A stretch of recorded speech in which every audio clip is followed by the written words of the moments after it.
પણ એ આવવા માટે તૈયાર નથી. સાહેબ તમે શું કહો? અમે લોકો છે ને અત્યારે અહીંયા બધા જે રાજપૂત સમાજ અને સર્વ રાજસ્થાની સમાજના લોકો અહીંયા આગળ ભેગા થયા છે. આ ભાઈ છે, જો ઇન્સાનિયતના નાતે અમે તો આને ઓળખતા બી નથી.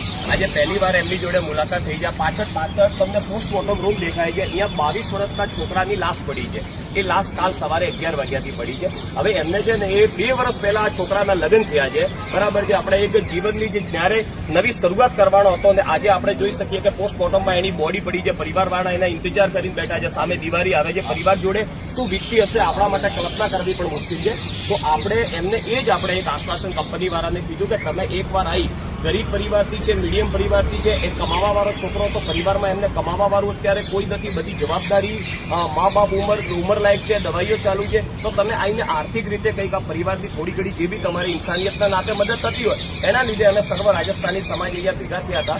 અમે લોકો એ જ નિવેદન કરીએ છીએ કે કંપનીનો કોઈ જવાબદાર માણસ અથવા કંપનીનો કોઈ પદાધિકારી અહીંયા આવે. જો અમને પોલીસ મિત્ર તરફથી કોઈ પ્રોબ્લેમ નથી, બહુ સારો સહકાર મળ્યો છે, પણ કંપનીનો કંઈક માણસ અહીંયા આવે અને કંપનીનો માણસ આવીને એમની જોડે કંઈક સારી વાત કરે, આગળનું શું કરવાનું છે એના પછી એવી પરિવારની માંગણી છે કે અમે અહીંયાથી બોડી લઈ અને આગળની જે વિધિ છે એ કરીશું. નહીં તો પરિવારનો કોઈ માણસ અગર અહીંયા નહીં આવશે તો પરિવારની એવી ઈચ્છા છે કે જ્યાં સુધી નહીં આવે ત્યાં સુધી બોડી પીએમ રૂમમાં પડી રહેશે. કેટલા વર્ષના એ